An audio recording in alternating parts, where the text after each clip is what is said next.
Olá, pessoal. Estamos de volta, né, na segunda parte da nossa aula de relações ecológicas, tá bom? Então, como eu falei na aula passada, na parte um, essas relações ecológicas são interações entre indivíduos, né, dentro do ecossistema, ok? Só que elas podem ser classificadas em dois tipos: as relações ecológicas intraespécie, que nós vimos no vídeo um, e agora as relações interespécie.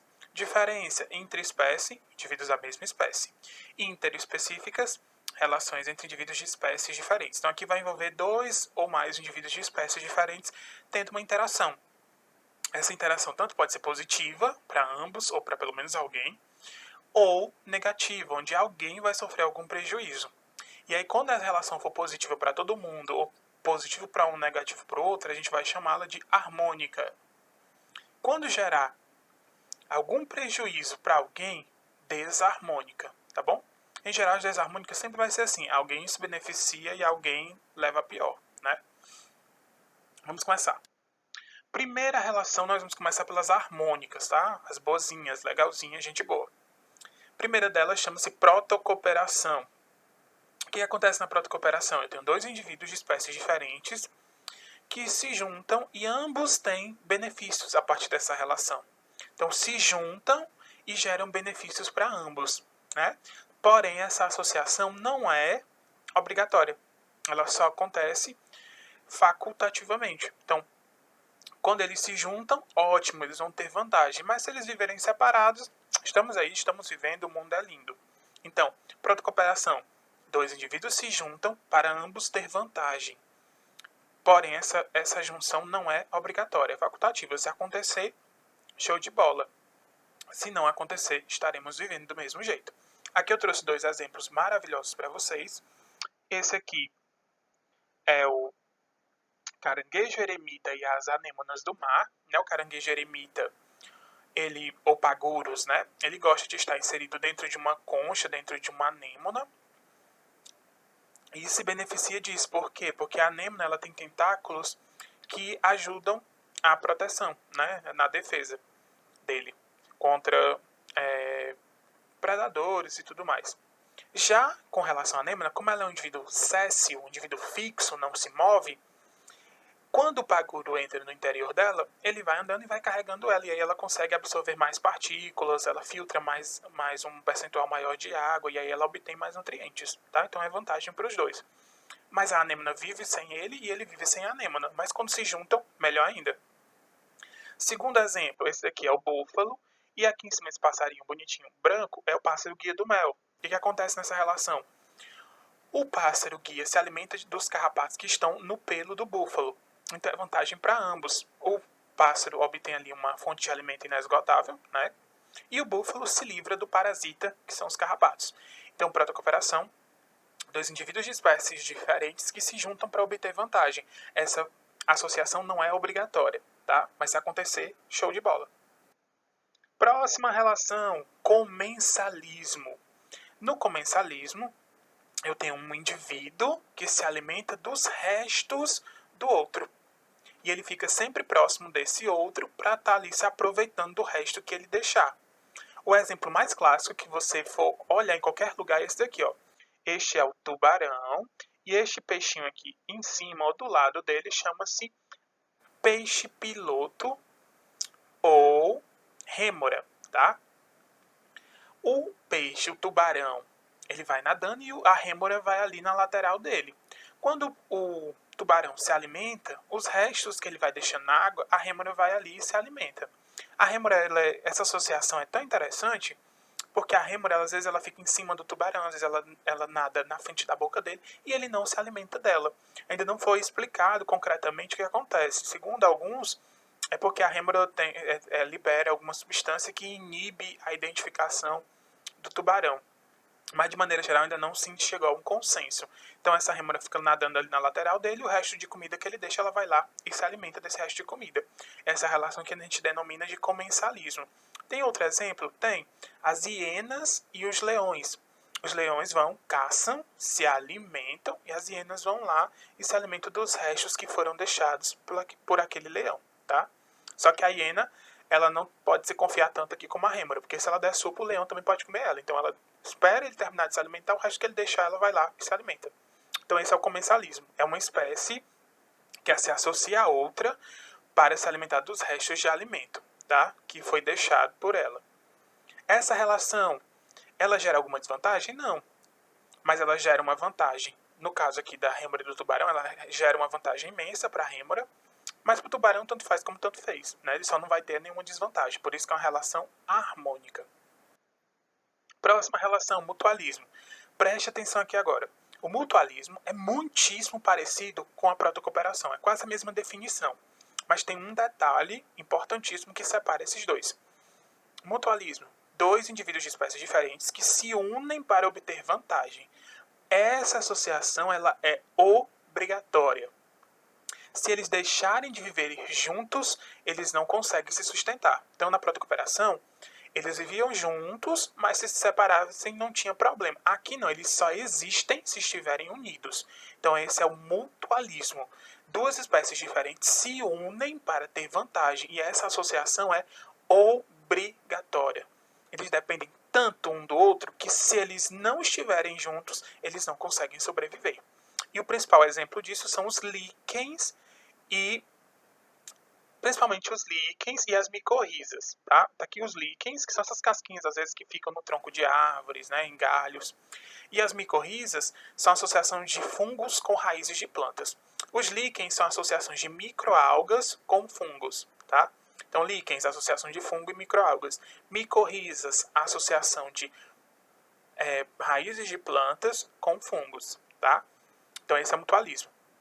Como as espécies se beneficiam ambas, eu digo que o mutualismo é uma relação harmônica. Inquilinismo é um indivíduo que vive dentro ou em cima de outro. Essa é a relação. O indivíduo vive dentro do outro ou em cima, sem prejudicá-lo. Ele só usa o corpo como um suporte, como uma casa. Né? Por isso que ele chama inquilinismo. É como se o indivíduo alugasse o corpo dele para aquele outro indivíduo. Né? Isso é muito comum eu achar em plantas trepadeiras ou epífitas. Né? No caso aqui eu tenho, por exemplo, as orquídeas e as bromélias que ficam escalando, ficam suspensas nos troncos de outras árvores, né? Sem se alimentar dessa árvore. Ela fica lá e não tem prejuízo nenhum para a árvore, tá? Então, o inquilinismo é quando o indivíduo vive em cima ou dentro de outro sem causar nenhum prejuízo. Se causar prejuízo, aí deixa de ser inquilinismo e passa a ser parasitismo. Então, inquilinismo, o indivíduo vive dentro ou em cima de outro. O principal exemplo que nós temos são as plantas epífitas, né, como as bromélias e as orquídeas, tá? Vivem nos troncos de outras árvores. Relação, se não tem prejuízo para ninguém, tem vantagem para um, pelo menos, relação chamada de harmônica. Agora, nós entraremos em um outro setor, que são as relações desarmônicas. Aqui tem vantagem para um, mas é extremamente desvantajoso para o outro. Primeira delas, competição interespecífica. Tá vendo como eu pedi para você sempre complementar, não botar só a palavra competição? Porque existem dois tipos de competição. A competição intra e a competição inter. Intra são as de mesma espécie. Inter, espécies diferentes, tá? Então aqui eu tenho dois indivíduos de duas espécies distintas que batalham, que lutam por um recurso do ambiente, né? Que pode ser aqui no caso o quê?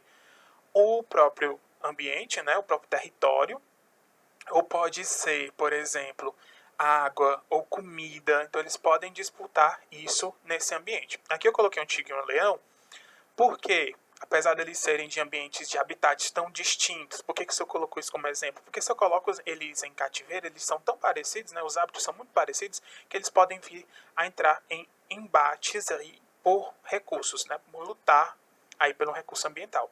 Mas tem N outros exemplos, né?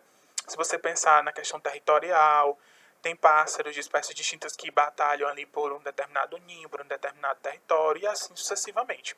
Então, competição interespecífica. Duas espécies diferentes que batalham por algum recurso no ambiente, tá? Que pode ser água, comida, qualquer recurso que gere aí a manutenção da sobrevivência. Aqui eu coloquei um princípio que nós vamos trabalhar melhor na aula de dinâmica de populações mais na frente, que é o princípio de exclusão competitiva de Gauss.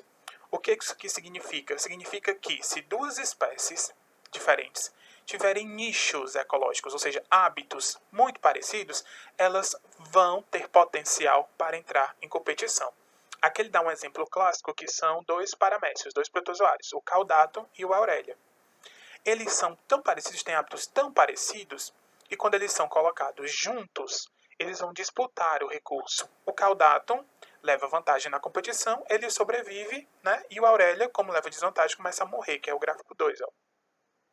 No gráfico 1, eles estão vivendo em ambientes separados, então a vida é normal, os hábitos são similares. Se eu juntar os dois, como tem pouco recurso e eles têm hábitos muito semelhantes, eles vão começar a disputar, um vai ter vantagem, o outro, infelizmente, vai ter desvantagem, vai acabar morrendo.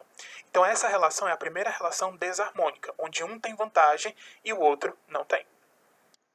Próxima relação, predação. Eu tenho um indivíduo que caça, mata o outro para utilizá-lo como alimento.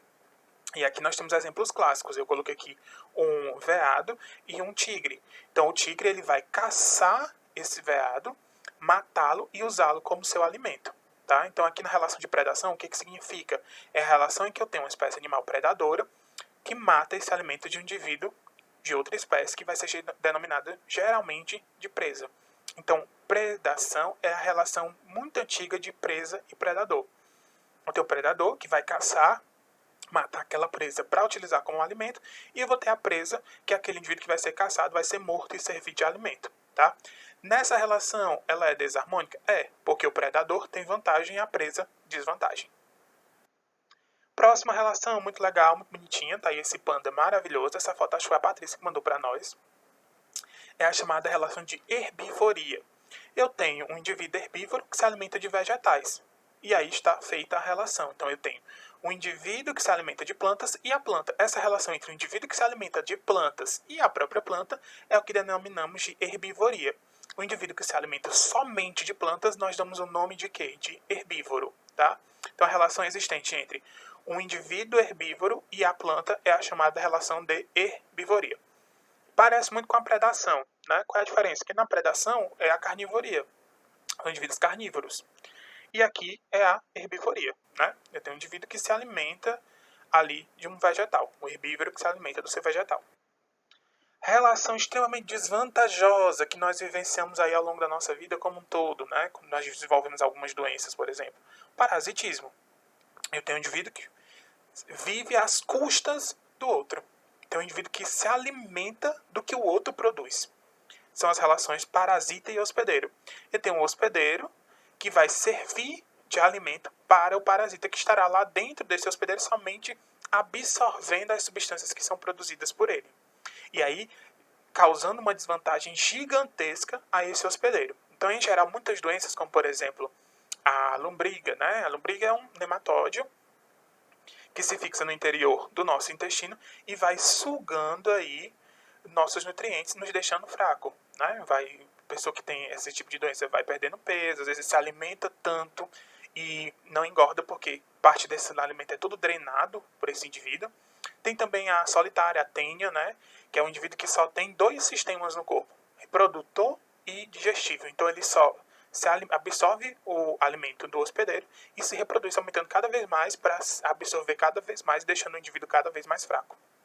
Outro exemplo que está aí no slide são os carrapatos, né? Se fixam na pele do indivíduo, absorvem o sangue desse indivíduo, né? Os nutrientes estão no sangue desse indivíduo, deixando o indivíduo extremamente fraco. Então aqui eu tenho um indivíduo que vive às custas do outro.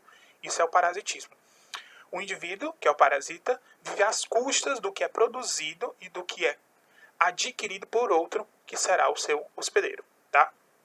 Relação, então, desarmônica, porque é vantagem para o parasita, mas é extrema desvantagem para o seu hospedeiro. Últimas duas relações, esclavagismo e amensalismo, tá? Esclavagismo, eu tenho uma espécie que se aproveita do trabalho da outra. Um indivíduo vai lá, produz, faz o seu trabalho, o seu papel no ambiente, o outro não faz nada, vem lá e rouba, se apropria do que foi produzido por ele. Aí eu tenho dois exemplos para vocês. Eu tenho aqui a gaivota e o falcão, né? O falcão caça o peixe, a gaivota vem e rouba o peixe dentro da boca desse indivíduo, tá? Vespas e abelhas.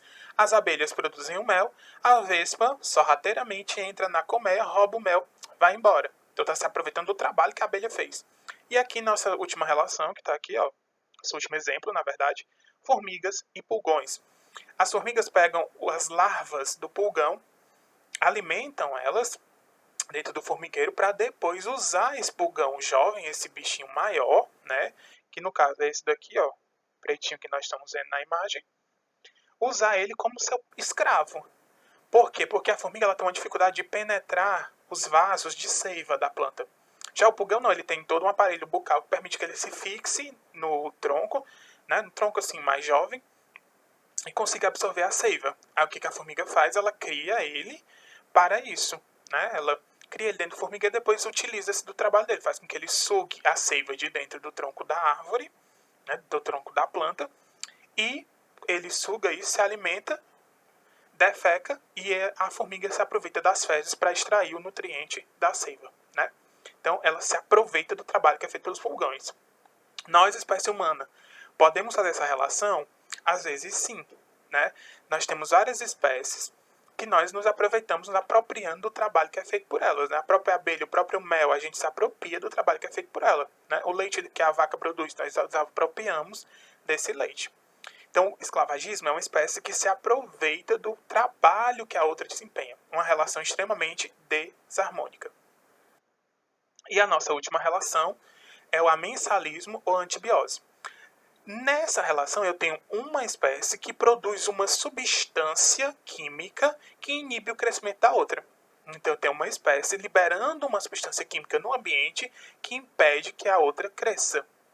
E aí, os nossos exemplos mais delimitados disso são o fungo e as bactérias, onde o fungo produz uma substância que mata essas bactérias, denominada de antibióticos, né, que a gente usa em larga escala hoje, industrializado. E nós temos aqui algumas plantas que liberam toxinas no solo que nada cresce ao redor dela, apenas as plantas de mesma espécie. No caso, o eucalipto faz isso. O eucalipto ele libera algumas toxinas no solo que somente crescem eucaliptos ao redor dele. Outra planta não consegue crescer. E nós, seres humanos, também produzimos a lisozima na nossa saliva e na nossa lágrima. Essa lisozima ela mata algumas bactérias que estão na superfície da nossa pele. Então, quando você chora, você, de certa forma, ajuda a limpar, a produzir um antibiótico natural ali para o seu olho, para desinfectar. E na saliva, do mesmo jeito, tá? Aqui a gente tem um exemplo legal que eu gosto de falar. O fungo famosíssimo, Penicillium, que produz a sua substância antibiótica que é chamada penicilina, que foi o primeiro antibiótico descoberto pelo ser humano, né? Foi descoberto até por acidente. O Alexander Fleming, que descobriu, ele pegou, estava fazendo a cultura de bactérias, deixou lá e foi pro final de semana, né? Para ver o que acontecia na segunda-feira. Quando ele chegou, cresceu um fungo imenso e não cresceu nenhuma bactéria ao redor desse fungo. Aí ele foi lá estudar por que não crescia bactérias ao redor do fungo. E aí descobriu essa substância que inibe o crescimento de bactérias, gerando aí uma descoberta fantástica para a medicina, que foi o primeiro antibiótico usado até na Primeira Guerra Mundial, a penicilina, tá? Então, pessoal, essas são as nossas relações interespecíficas, tá? Tem relações vantajosas, como também podem ter relações extremamente desvantajosas.